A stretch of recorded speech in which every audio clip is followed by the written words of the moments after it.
जय माता की प्रिय भक्तों, आइए सुनते हैं श्री दुर्गा सप्तशती से पंचम अध्याय, देवताओं द्वारा देवी माता की स्तुति।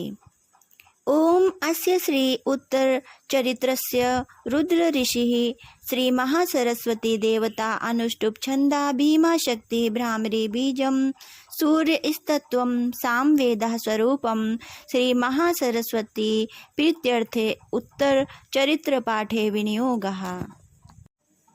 जो अपने कर कमलों में घंटा, शूल, हल, शंख, मुसल, चक्र, धनुष और बाण धारण करती हैं, शरद ऋतु के शोभा संपन्न चंद्रमा के समान जिनकी मनोहर कांति है, जो तीनों लोकों की आधारभूता और शुंभ आदि दैत्यों का नाश करने वाली हैं, तथा गौरी के शरीर से जिनका प्राकट्य हुआ है, उन महासरस्वती देवी का मैं निरंतर भजन करती हूँ। महर्षि मेधा ने कहा, पूर्व काल में शुंभ निशुंभ नामक असुरों ने अपने बल के मद से इंद्र का त्रिलोकी का राज्य और यज्ञों के भाग छीन लिए, और वह दोनों इस प्रकार सूर्य, चंद्रमा, धर्मराज और वरुण के अधिकार भी छीनकर स्वयं ही उनका उपयोग करने लगे। वायु और अग्नि का कार्य भी वही करने लगे, और इसके पश्चात उन्होंने जिन देवताओं का राज्य छीना था उनको अपने अपने स्थान से निकाल दिया।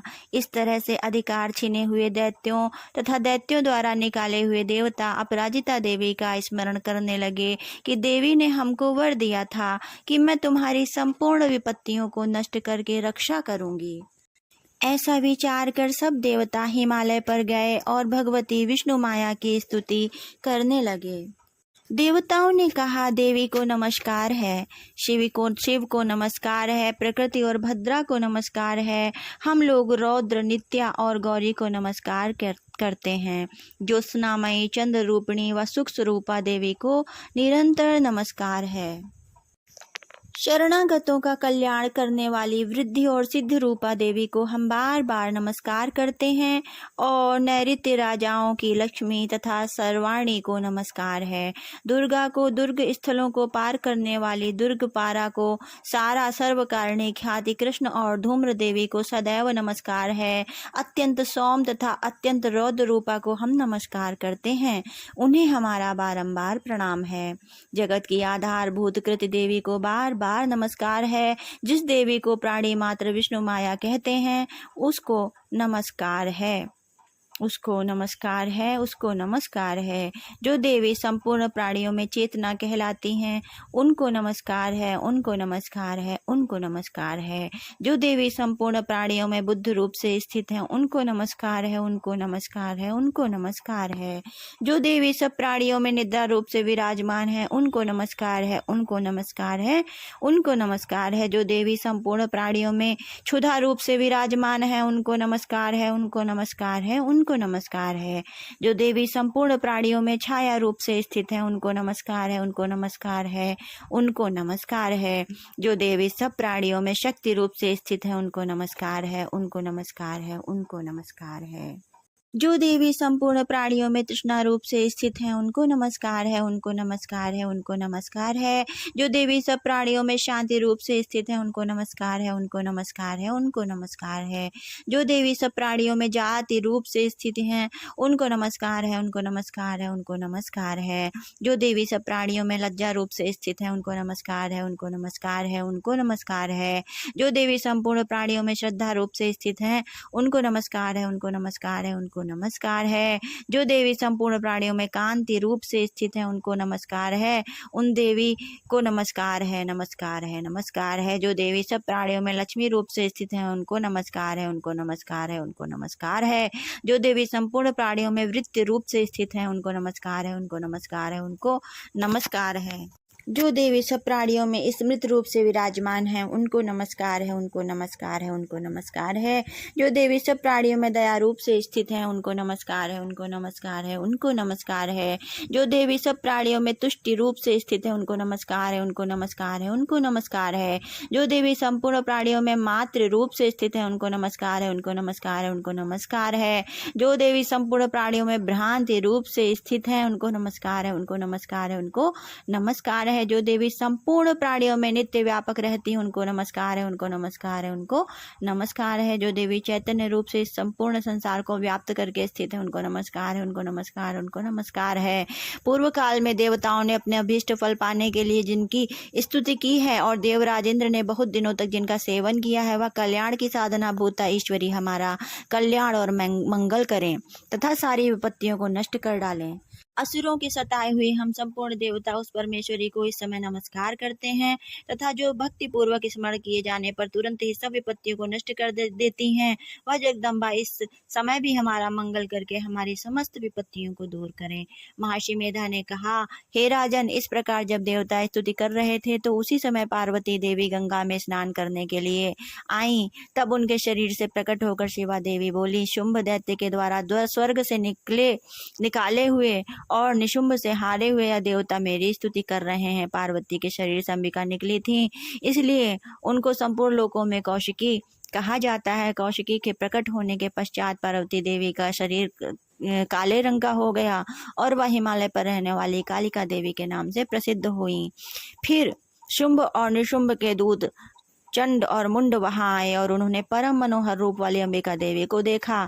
फिर वह शुंभ के पास जाकर बोले, महाराज, एक अत्यंत सुंदर स्त्री हिमालय को प्रकाशित कर रही है। वैसा रंग रूप आज तक हमने किसी स्त्री में नहीं देखा। हे असुरेश्वर, आप यह पता लगाएं कि वह कौन है और उसको ग्रहण कर ले। वह स्त्री स्त्रियों में रत्न है, वह अपनी कांति से 10 दिशाओं को प्रकाशित करती हुई वहां स्थित है, इसलिए आपका उसको देखना उचित है। हे प्रभु, तीनों लोकों के हाथी, घोड़े और मड इत्यादि जितने रत्न है वह इस समय आपके घर में शोभायमान है। हाथियों में रत्न स्वरूप ऐरावत और उच्चैश्रवा नामक घोड़ा जो इंद्र से आप ले आए हैं, हंसों द्वारा जुता हुआ विमान जो कि ब्रह्मा जी के पास था आपके पास है, और यह महापद्म नामक खजाना आपने कुबेर से छीना है। समुद्र ने आपको सदा खिले हुए फूलों की किंजलकिनी नामक माला दी है। वरुण का कंचन की वर्षा करने वाला छत्र आपके पास है। रथों में श्रेष्ठ प्रजापति का रथ भी आपके पास ही है।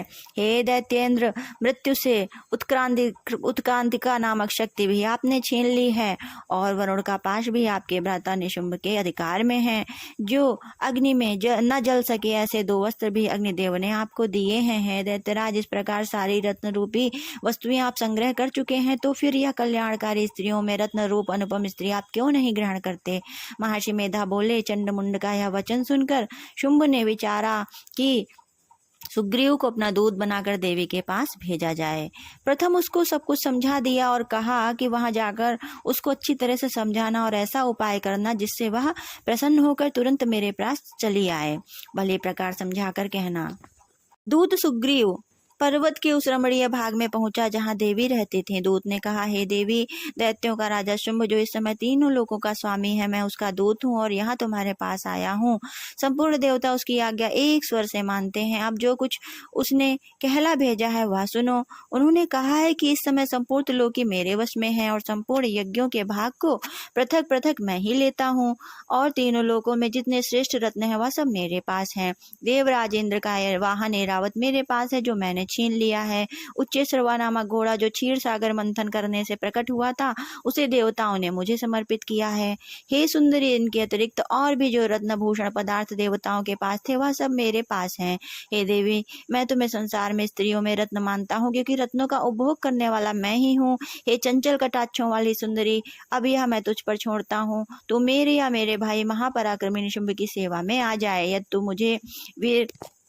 तू मुझे वर रूप में प्राप्त करेगी तो तुझे अतुल महान ऐश्वर्य की प्राप्ति होगी। अतः तुम अपनी बुद्धि से विचार करके मेरे पास चली आओ। महर्षि मेधा ने कहा, दूत के ऐसा करने पर संपूर्ण जगत का कल्याण करने वाली भगवती दुर्गा मन ही मन मुस्कुराई और इस प्रकार कहने लगी। देवी ने कहा, हे दूत, तू जो कुछ भी कह रहा है वह सत्य है और इसमें किंचित मात्र भी झूठ नहीं है। शुंभ इस समय तीनों लोकों का स्वामी है और निशुंभ भी उसी की तरह पराक्रमी है, किंतु इसके संबंध में मैं जो प्रतिज्ञा कर चुकी हूँ उसे मैं कैसे झुटला सकती हूँ। अतः तू मैंने जो प्रतिज्ञा की है उसे सुन। जो मुझे युद्ध में जीत लेगा और मेरे अभिमान को खंडित करेगा तथा बल में मेरे समान ही होगा वही मेरा स्वामी होगा। इसलिए शुंभ अथवा निशुंभ यहाँ आवे और युद्ध में जीत कर मुझसे विवाह कर लें। इसमें भला देर किस बात की है? दूत ने कहा, हे देवी, तुम अभिमान से भरी हुई हो, मेरे सामने तुम ऐसी बातें न करो। इस त्रिलोकी में मुझे तो ऐसा कोई दिखाई नहीं देता जो शुंभ और निशुंभ के सामने ठहर सके। हे देवी, जब अन्य देवताओं में से कोई शुंभ व निशुंभ के समान युद्ध में नहीं है, तो फिर तुम जैसी स्त्री उनके सामने रणभूमि में कैसे ठहर सकोगी? जिन शुंभ आदि असुरों के सामने इंद्र आदि देवता नहीं ठहर सके, तो तुम फिर अकेली स्त्री उनके सामने कैसे ठहरोगी? अतः तुम मेरा कहना मानकर उनके पास चली जाओ, नहीं तो जब वह तुम्हें केस पकड़कर घसीटते हुए ले जाएंगे तो तुम्हारा गौरव नष्ट हो जाएगा। इसलिए मेरी बात मान लो। देवी ने कहा, जो तुमने कहा ठीक है। शुंभ और निशुंभ बड़े बलवान हैं, लेकिन मैं क्या कर सकती हूँ, क्योंकि मैं बिना विचारे प्रतिज्ञा कर चुकी हूँ। इसलिए तुम जाओ और मैंने जो कुछ भी कहा है वह सब आदर पूर्वक असुरेंद्र से कह दो। इसके पश्चात जो वह उचित समझेंगे वह करेंगे। श्री मार्कंडेय पुराणे सावर्णिके मनवंतरे देवी महात्म्ये देव्या दूत संवादो नाम पंचमो अध्याय संपूर्णम।